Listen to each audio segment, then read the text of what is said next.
بس کچھ باتیں بہت مختصر 5-6 منٹ کے اندر کر رہا ہوں. سوال پیدا ہوتا ہے کہ جو ہمارا معبود ہے، میرا تو یقین ہے کہ وہ ہے، میرا ایکسپیرینس ہے کہ وہ ہے. بہت سی باتیں ایکسپیرینس سے ثابت ہوتی ہیں، لیکن اگر کسی سمجھ میں نہیں آ رہا ہے تو چلے درجہ اہل بیت پر.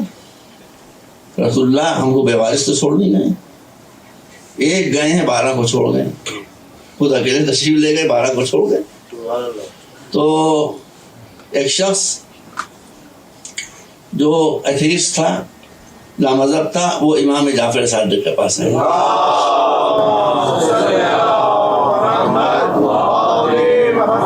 اور آ کر اس نے کہا کہ میں خدا کو نہیں مانتا، آپ مجھے سمجھائیے تو مانوں.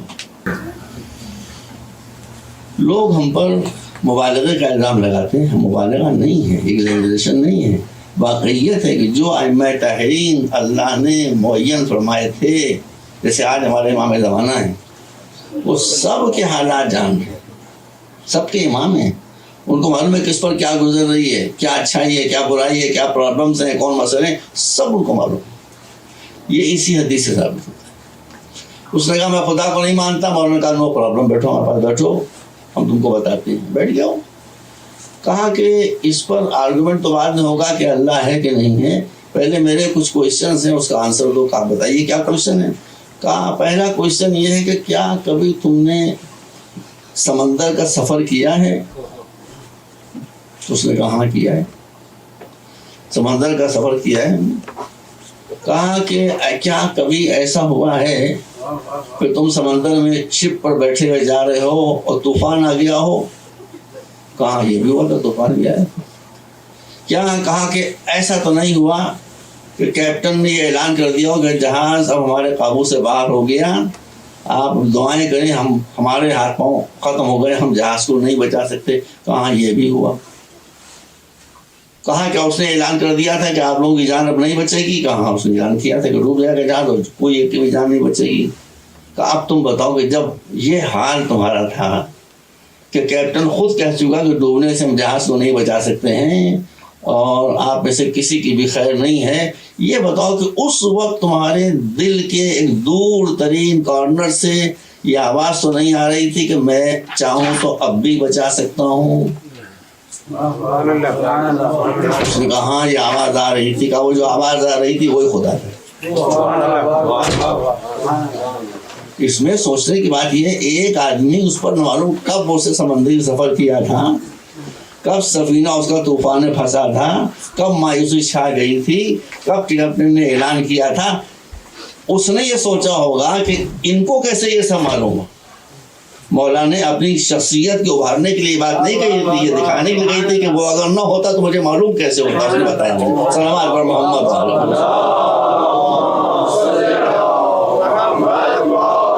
بس جلدی جلدی. اس نے کہا ہاں یہ سب ہوا تھا، اور بس اس نے یہی سوچا کہ ایک تو مسئلہ ہے کہ بات بہت پکی کہی، دوسری کہ ان کو کیسے معلوم جو میرے اوپر گزری تھی، ان کو کیا خبر، میں تو مسلمان بھی نہیں تھا. تو یہ آپ سمجھ لیجیے کہ ہمارے ائمہ طاہرین اپنے دور پر جو بھی امام زمانہ تھا وہ سارے حالات سے واقف ہی. آج اس کا سمجھنا مشکل نہیں ہے. جتنا سائنس اور ٹیکنالوجی آگے بڑھتی جائے گی، آپ کو سہولت ملتی جائے گی، دین کو ثبات ملتا جائے گا. آپ کے یہاں جی پی ایس کام کرتا ہے کہ نہیں کرتا ہے؟ ایک سیٹلائٹ ہے، وہ ہم کو دکھائی بھی دیتا ہے. لاکھوں کروڑوں گاڑی اس سے اٹیچ ہیں، وہ ہر ایک کی پوزیشن جانتا ہے، کہاں پر کون سی گاڑی پھنسی ہوئی ہے، کہاں پر کس گاڑی کو کس طرح کی گائیڈنس کی ضرورت ہے. اور میں ایک مجلس پڑھ رہا تھا تو ان کو تو خالی عربی زبان آتی تھی، اور یہ فرانسیسی پکاریں گے تو کیسے پہنچیں گے، اور ڈچ اور انگریز پکاریں گے، اور ہندوستان سے پکاریں گے، پاکستان سے الٹ.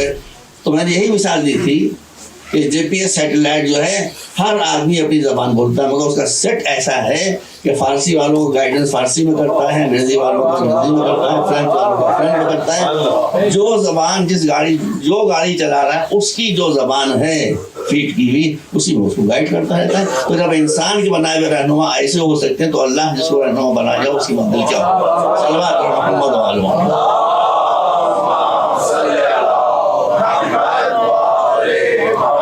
اب بچے کہتے ہیں کہ اچھا وہ ہے تو ہمیں کیا ضروری ہے کہ ہم مانیں؟ تو وہ اچھی لگنے والی چیزوں کی طرف لہلوٹ ہو جاتا ہے. سگریٹ اچھی لگ رہی ہے پی رہا, جو چیز بھی اچھی لگ رہی ہے, شراب اچھی لگ رہی ہے پی رہا ہے, اور جو کچھ ہوتا ہے گندی سندی باتیں, اس کو اس انجوائمنٹ. ایک بات آپ یاد رکھیے, جو اچھی دیکھی جانے والی چیزوں کو اپنی زندگی کا جز بنا لیتے ہیں, خود ان کا کیریکٹر بھی یہی ہو جاتا ہے کہ وہ اچھے لگیں, اچھے ہوں نہیں. میں آپ کو بتا دوں, سمجھ نہیں آ, ان کا کیریکٹر بھی یہ ہو جاتا ہے کہ ہم اچھے لگیں. اچھے ہونے پر اس کی علامت کیا ہے؟ آپ کیریکٹر ویری گڈ پیپل, ہم نے ہمیشہ تعریف کی ہے, لیکن جو حقیقت ہے وہ یہی کہ وہ اچھے لگنے کی فکر کرتے ہیں. ہمارے یہاں ہندوستان میں, پاکستان میں, میں مصلحتاً یہاں کا ذکر نہیں کر رہا ہوں, ہندوستان میں, پاکستان میں آپ کو معلوم ہے کہ جب کوئی وزیر, کوئی منسٹر کوئی کار خیر کرنے کے لیے جاتا ہے تو پہلے سے ٹی وی والوں کو کہہ دیا جاتا ہے, کہا جاتا ہے نہیں, کہا جاتا ہے, پریس والوں کو بلا لیا جاتا ہے, ان کو پیسے الگ سے دیے جاتے ہیں کہ ہم پریس میں, ٹی وی میں اچھے دکھائی دیں. جو اچھا دکھائی دیتا ہے وہ اچھا ہوتا ہے یا نہیں, یہ آپ کو فیصلہ کرنا. اس کی میں علامت بتا رہا ہوں کہ یہ جو اچھا دکھائی دے رہا ہے آدمی, یہ واقعی اندر سے اچھا ہے یا اچھا نہیں ہے. اس کی دو سمٹم ہیں, دو سمٹمز ہیں. پہلا سمٹم یہ ہے کہ یہ جو اچھا دکھائی دے رہا ہے یہ اندر سے اچھا ہے کہ نہیں ہے. یہ دیکھیے کہ اس کا دشمنوں کے ساتھ کیا سلوک ہے, جو اس کے انیمیز ہیں, جو اس کے مخالف ہیں, جو اگینسٹ ہیں, ان کے ساتھ کیا سلوک ہے. دوسرے, اس کو غصہ دلا دیجیے. غصہ دلانے کے بعد بھی اگر وہ کنٹرول میں رہے تو وہ واقعی اچھا آدمی ہے. دیکھیے میں آپ سے مثال دے دوں, ایک برتن میں پانی رکھا ہو صاف شفاف, مگر اس کی تہ میں کوڑا کرکٹ ہو. وہ کوڑا کرکٹ آپ کو دکھائی نہیں دے گا, جب پانی کو ابالیں گے تو کوڑا کرکٹ پودا ابل کر اوپر آئے گا. اسی طرح سے جب آپ آدمی کو غصہ دلا دیں گے تو جو اس کا اندر چھپا ہوا کوڑا کرکٹ ہے وہ سامنے آ جائے گا. صلوات محمد وعلی آپ کے ائمہ تحریر تھے, انہوں نے دنیا کے مسئلوں کو بھی حل کیا. کام آپ ڈیل کارنیگی کی کتابیں پڑھتے ہیں, پہلے ائمہ تحریر کی کتابیں تو پڑھی ہیں. انہوں نے بتایا دوست کس کو بناؤ, فرینڈشپ کس سے اسٹیبلش کرو. یہ دنیا کی پرابلم ہے کہ جنت کی پرابلم ہے, یہاں کی پرابلم ہے. دیکھیے اس کے کیا کہا کہ جس آدمی کو تم دوست بنانا چاہتے ہو, پہلے اس سے باتوں میں ایسی ایسی باتیں کرو کہ اسے غصہ آ جائے. جب غصہ آ جائے تو دیکھو کہ تمہارے اگینسٹ کوئی محمل بات تو نہیں کہہ رہا ہے. اگر اس غصے میں اس کی زبان قابو میں رہے تو وہ انسان اس لائق ہے کہ اس سے دوستی کرو, اور اگر رف لینگویج استعمال کرنا شروع کرتے تو اس سے دوستی نہ کرو. صلوات بر محمد وعلی.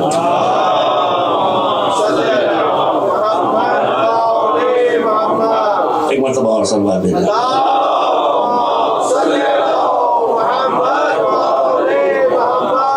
اب آپ بیسیکلی بتائیں کہ جو دین کہتا ہوں کہ جو شے اچھی ہو اسے ضرور اڈاپٹ کرو, اپنے کو آگے بڑھاؤ. یہ فیصلہ اپنے انٹلیکٹ سے کرو, یہ فیصلہ اپنے ریزننگ سے کرو کہ یہ چیز اچھی ہے کہ نہیں اچھی ہے. اگر وہ اندر سے اچھی ہے, اچھی دکھائی نہیں دے رہی ہے, تو اس کو اڈاپٹ کر لو. اور اگر اوپر سے, جیسے آج کل پیکنگ ہوتی ہے نا, میں خیر شاپنگ کبھی کرتا ہوتا نہیں, میرا اپنا اصول ہے. کبھی میں نے کچھ شاپنگ کی ہے, مثلا امریکہ سے میں نے ایک کتاب بڑی خوبصورت مجھے دکھائی دی, کور کے اندر میں نے اس کو خرید لیا, مجھے اچھی دکھائی دی, اتنا موٹا کور تھا, اتنا لمبا. جلدی میں نے اس کے یہاں کھولا نہیں, لکھنؤ لے جا کے جو اس پیکٹ کھولا تو میں 3-4 پستکیں برآمد ہوئی تھی, 50-55 کی. تو یہاں کا کلچر ہی ہے کہ پیکنگ اچھی ہوتی ہے, اندر مال ایسا نہیں ہوتا ہے. صلوات پر محمد وعلی. یہ دکھائی دینے والا کلچر, اٹریکشن ہو دیکھنے میں, اندر کچھ ہو یا نہ ہو. صلوات پر محمد وعلی.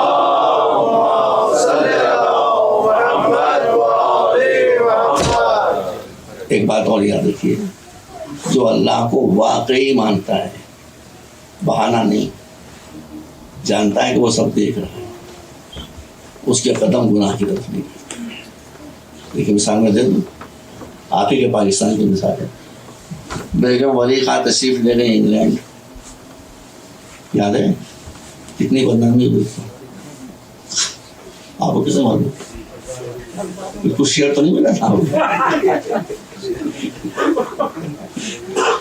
اور دیکھ سب کو آگے, ان بیچارے کو یہ خبر نہیں تھی کہ یہاں